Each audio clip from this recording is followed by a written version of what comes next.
이 아이는 이런 어려움이 있겠구나를 알 수 있습니다. 언제? 공식 검사 도구의 결과가 나오기 이전에도 알 수가 있는 거죠.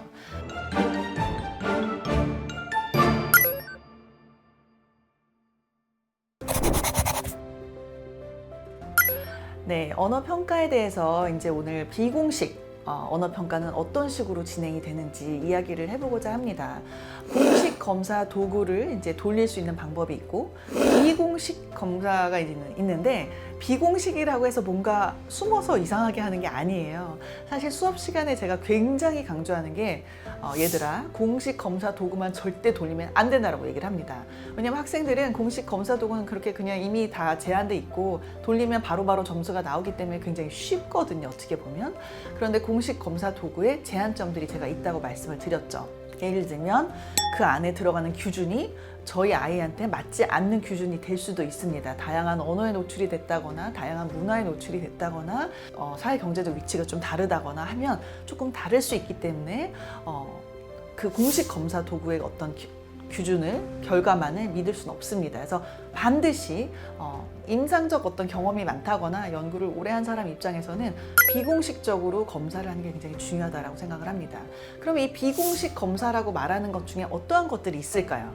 첫 번째는 제가 가장 많이 하는 건 케이스 히스토리예요. 뭐냐면 부모 보고. 제가 이제 여기에서 부모님들이랑 같이 만나는 시간이 있는데 부모님을 만나서 여쭤보는 것들이 있습니다. 아무래도 굉장히 몇십 년 동안 제가 임상을 하루도 쉬지 않고 하다 보니까 수천 명 아이들이 이제 만났고 곧 수만 명이 될까봐 굉장히 많은 아이들을 만나다 보니까 이게 비공식적이지만 나름 양육자가 이렇게 보고를 하면 이 아이는 이런 어려움이 있겠구나를 알 수 있습니다. 언제? 공식 검사 도구의 결과가 나오기 이전에도 알 수가 있는 거죠.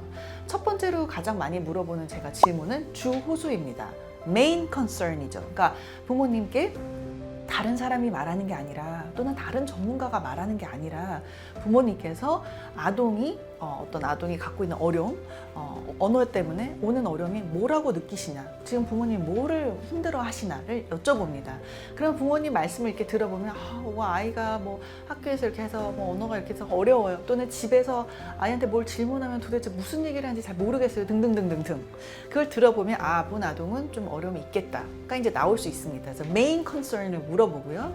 이 메인 컨서언은 나중에 치료를 할 때 예측에도 굉장히 중요한 요소가 되고 뿐만 아니라 나중에 치료를 받고 중재를 받고 지원을 받았을 때 나중에 디스미스를 해야 될 때가 있거든요. 이제는 끝났다.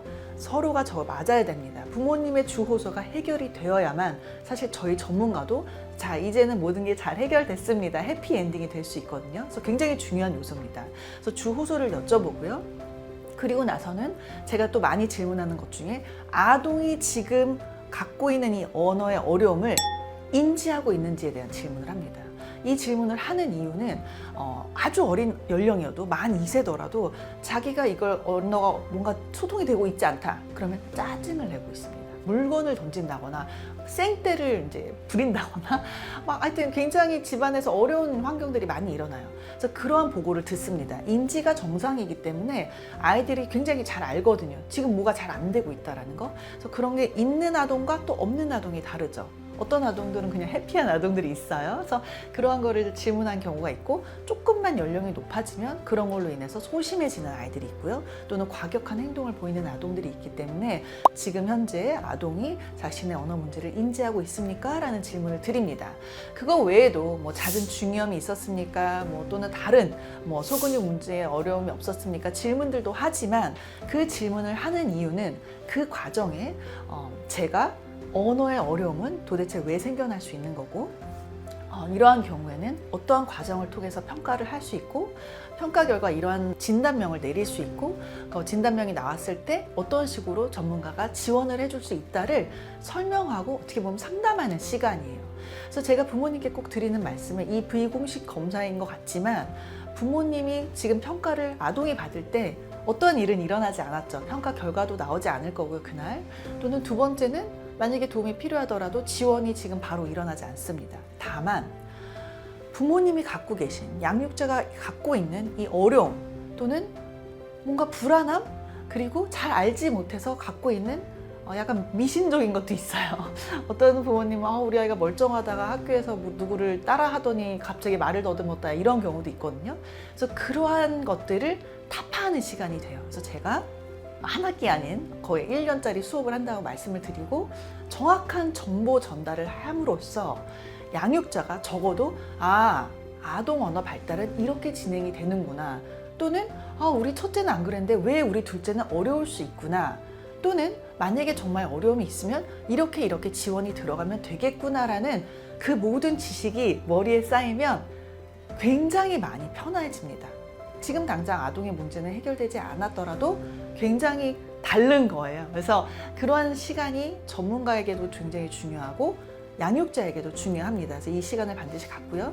두 번째 비공식 검사라는 걸 봤을 때는 어떤 게 있냐면 자바라 검사를 하죠. 저희가 아이랑 부모님이랑 함께 놀 수 있도록 세팅을 만들어 놓고 이제 부모님이랑 하는 이유는 아동이 아무래도 편하게 이제 생각하는 부분들이 있다 보니까 부모님과 이제 막 놀이를 하게 해요. 그래서 그때 보는 것들은 아동의 발화 길이도 보고 뭐 아동이 어떻게 표현하는 것도 보겠지만, 저 같은 경우는 양육자가 어떻게 하는지를 굉장히 유심히 살펴봅니다. 양육자의 발화 길이가 아동이 지금 표현하고 있는 발화 길이 대비 너무 길지는 않은지, 또는 아동은 별 말을 안 하고 있는데 부모님이 혼자 너무 주제 게시를 다 몰아가고 있지는 않은지, 또는 세 번째로는 아동이 하는 말은 하나도 듣지 않고 이제 혼자 가고 있진 않은지, 네 번째로는 발화의 속도가 너무 빠르진 않은지, 아동의 처리 속도는 굉장히 느리다고 했죠.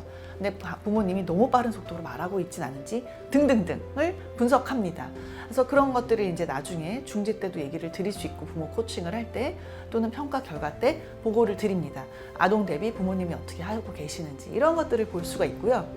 근데 또 전문가가 직접 아동을 만나서 그림 같은 걸 주고 이제 아동이 순서대로 말하게 하고 한번 순서대로 나열해 볼래? 그리고 이거에 대해서 한번 얘기해 볼래? 그럼 뭐 고양이랑 나비가 있었는데요.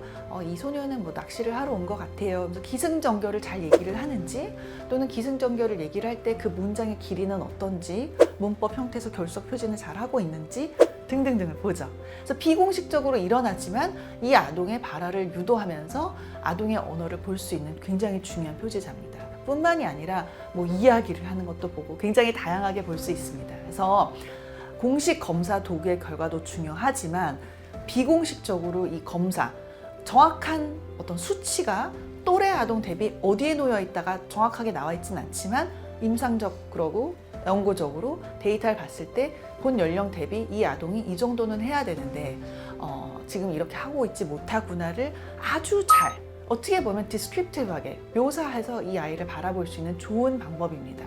그래서 이런 식으로 비공식 검사가 이루어질 수 있겠습니다.